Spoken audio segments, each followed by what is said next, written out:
Hey friends. So I was listening to some Sadhguru audio or other recently, probably his book, I think. And he said something very, very kind of illuminating. I forget exactly how he put it. I think he was talking about the various ways in which we're always seeking oneness, and the way in which we seek oneness in our lives in the realm of manifestation, which is also the realm of duality, is that we are seeking oneness out of a set of opposites, because oneness manifests as opposites when it comes into existence. If it doesn't exist, then it can be oneness.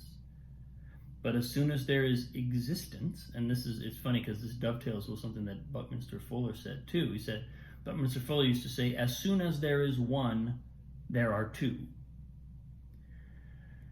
And, again, these are sort of like potentially esoteric spiritual musings by geniuses who sort of have these epiphanies and or have access to a kind of really tangible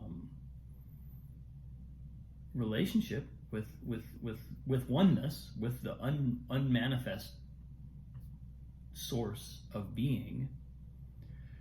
But that hit home for me when what Sadhguru was talking about with we seek oneness through opposites really hit home. And then he followed up with something about romantic relationships, basically saying the attraction that brings a romantic relationship together is, of course, the play of these opposites, polarities of energy that are attracted. And obviously, we all know it doesn't have to be a male body and a female body embodying these polarities. The energies can reside kind of almost wherever, but the fact is that attraction is a polarity, and manifestation manifests as opposites, including our gender. And what he was basically saying is that attraction, and this is not just specific to romantic relationships, but the draw between two polarities, between two opposites, it never fulfills itself in oneness. It doesn't happen.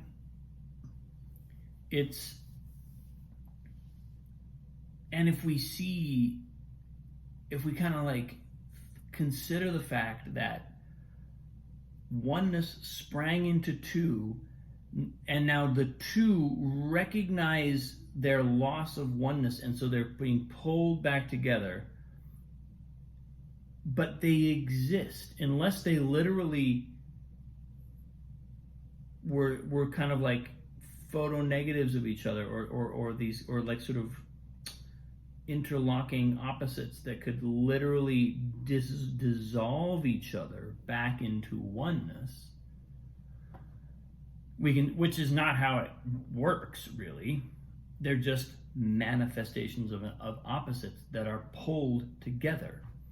So that attraction is what makes us think there's the opportunity for unity, for oneness, but it's not. But that's not where we find it. The only place we really find oneness is in the essence of our own being, as the consciousness, the unmanifest window through which we perceive literally everything.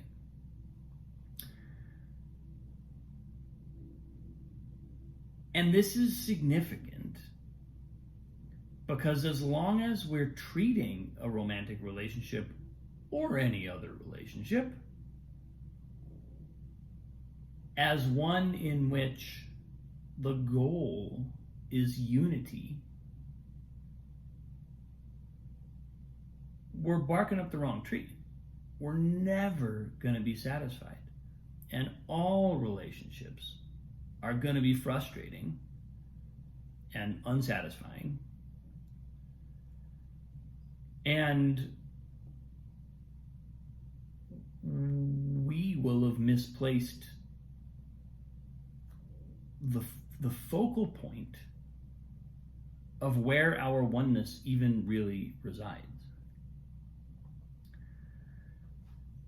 And that's big. Because that reframes some things. You know, that's a pretty powerful realization to drop into the Western cultural construct of romantic love. It changes that. And what I am finding from this, I can imagine, and I think I've actually had the experience in my past of recognizing this, of having this realization, and feeling really disillusioned by it, not wanting to accept that that's the way it works. Believing that love was gonna save the day. But ultimately,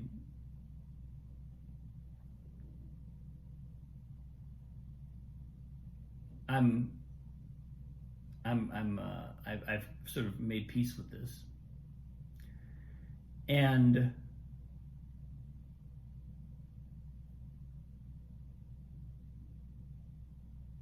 it liberates my relationships, because now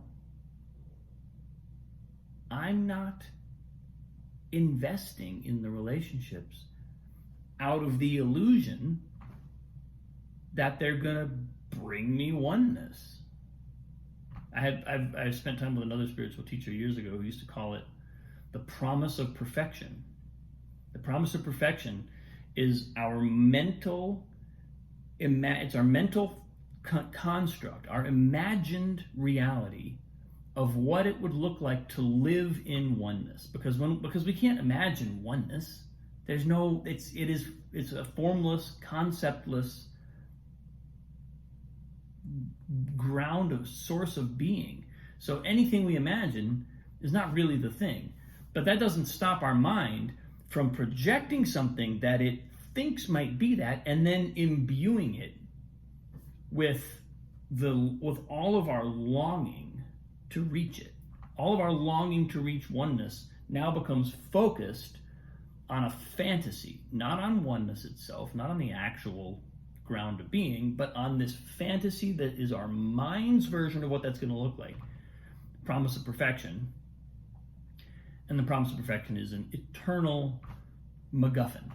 You never get there. It's not, MacGuffin's maybe not the right image, but it is maybe the right image. It's a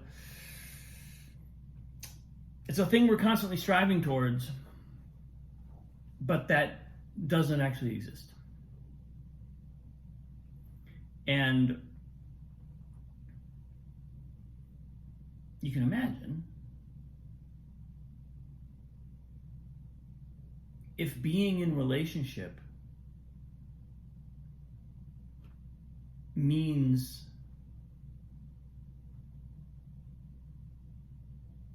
that we have to be, that promise has to be fulfilled, or if not fulfilled, at least progressively neared. If a relationship only feels like it's going well, if we are getting progressively closer to what we imagine the experience of oneness to be, which is an illusion, how many successful relationships are we likely to have? Not very many. Because that's not where a relationship is going. It's not headed towards oneness. That's not where oneness is. We think it's like our GPS is wrong, or we're following a road sign that somebody spun the wrong way, and we're headed down a road that we think is going to take us somewhere that it's not going to take us. And so I think the reason why I've come to a real peace with this, and why it actually, hearing Sadhguru when Sadhguru said it the other day, it's not that this was a totally new idea for me, but it evoked and it crystallized a sense of, oh yeah, right, that's an important thing to keep in mind, because it allows me to take the wrong kind of pressure off of my relationships. Not just my romantic relationship. There's also that I started to notice that this oneness idea, this experience of one, it comes up in my relationship with my daughter, with my child. I'm so invested in her. Emotionally, psychologically, she's the whole world. And so there's this place I can get to where and the absence of a certain kind of separateness that's actually healthy. And so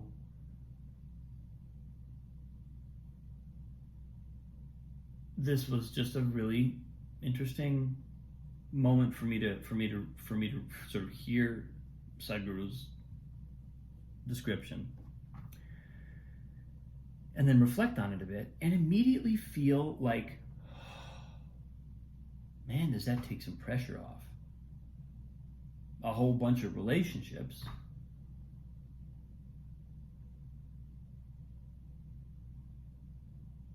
And allow a freedom there, a playfulness there, a joy there, an investment there. It sort of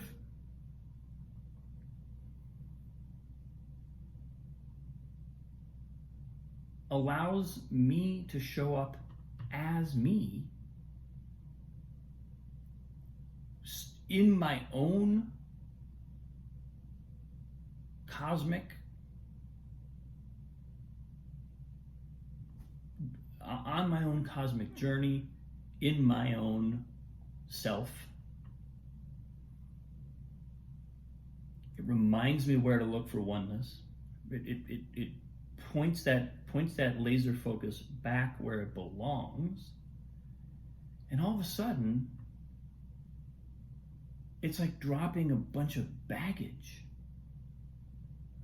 From all my relationships, I just heard, it was like I was perceiving all my relationships just dropping heavy suitcases, because they were carrying something that wasn't what they were designed to carry. I don't know what quite was about that description and that image that shifted things for me, but I'm offering that because it shifted things for me, and it kind of helped me settle into a certain